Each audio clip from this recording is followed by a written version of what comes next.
Well, this is Papa, and it's time for another storybook with Papa. And this time, since we're heading into the holiday season, I thought I would do How the Grinch Stole Christmas by Dr. Seuss. Ooh, he does not look happy, does he? Whoa, look at that. That is a big frown. Every Who down in Whoville liked Christmas a lot, but the Grinch, who lived just north of Whoville, did not. The Grinch hated Christmas, the whole Christmas season. Now, please don't ask why, no one quite knows the reason. It could be his head wasn't screwed on just right. It could be perhaps that his shoes were too tight. But I think that the most likely reason of all may have been that his heart was 2 sizes too small. But whatever the reason, his heart or his shoes, he stood there on Christmas Eve hating the Who's. Ooh. Staring down from his cave with a sour, grinchy frown at the warm-lighted windows below in their town. For he knew every Who down in Whoville beneath was busy now hanging a mistletoe wreath. And they're hanging their stockings, he snarled with a sneer. Tomorrow is Christmas, it's practically here. Then he growled with his Grinch fingers nervously drumming, I must find some way to stop Christmas from coming. For tomorrow, he knew, all the Who girls and boys would wake up bright and early. They'd rush for their toys. And then, oh, the noise, noise. That's one thing he hated, the noise. Oh, that's a lot of noise you can see there, huh? Then the Who's young and old would sit down to a feast, and they'd feast, and they'd feast, and they'd feast. They'd feast on Who pudding and rare Who roast beast, which was something the Grinch couldn't stand in the least. And then they'd do something he liked least of all. Every Who down in Whoville, the tall and the small, would stand close together with Christmas bells ringing. Then, hand in hand, the Who's would start singing. And they'd sing and they'd sing and they'd sing. And the more the Grinch thought of this Who Christmas sing, the more the Grinch thought, I must stop the whole thing. Why, for 53 years I put up with it now. I must stop this Christmas from coming.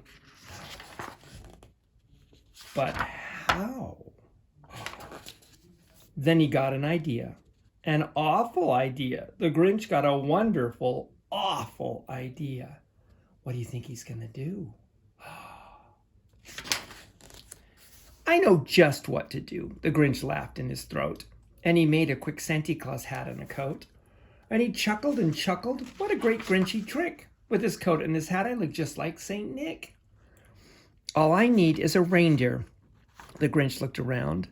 But since reindeer are scarce, there were none to be found. Did that stop the old Grinch? No, the Grinch simply said, if I can't find a reindeer, I'll make one instead. So he called his dog Max, and then he took out some thread, and he tied a big horn on top of his head. Oh, poor Max. Then he loaded some bags with some old empty sacks, and on a ramshackle sleigh he hitched up old Max. Then the Grinch said, get up! And the sleigh started down toward the homes where the Who's lay a snooze in their town. All the windows were dark. Quiet snow filled the air. All the Who's were all dreaming sweet dreams without care.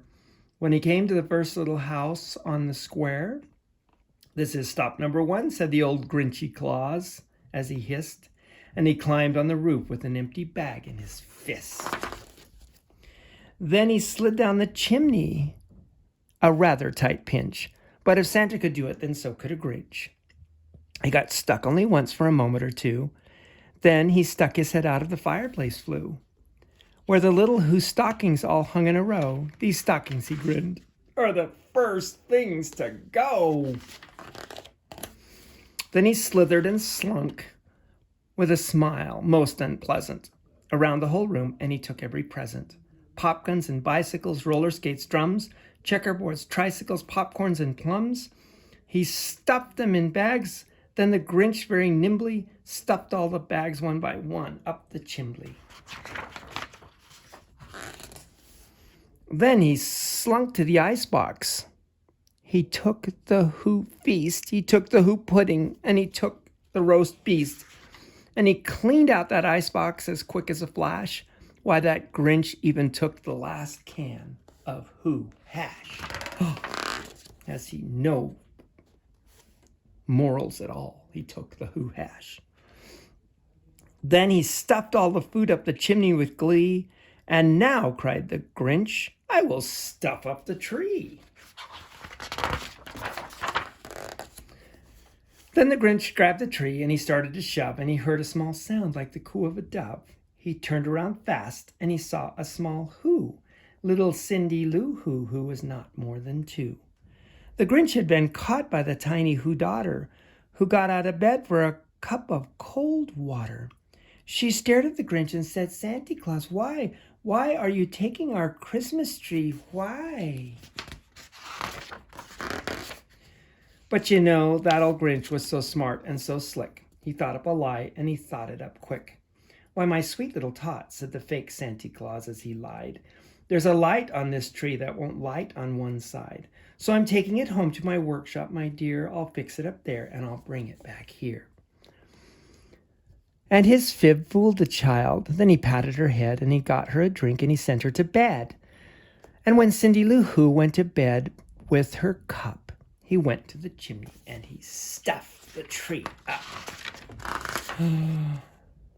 Then the last thing he took was the log for the fire. And then he went up the chimney himself, the old liar. On the walls he left nothing but hooks and some wire.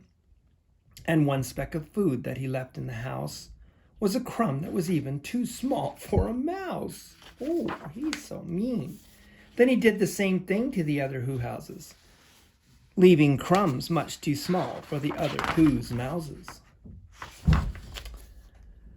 It was 1:15 dawn, all the Who's still abed, all the Who's still a snooze when he packed up his sled.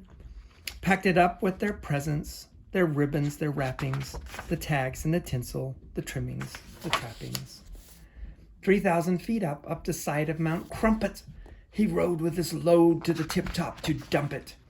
Pooh-pooh to the Who's, he was grinchiously humming. They're finding out now that no Christmas is coming.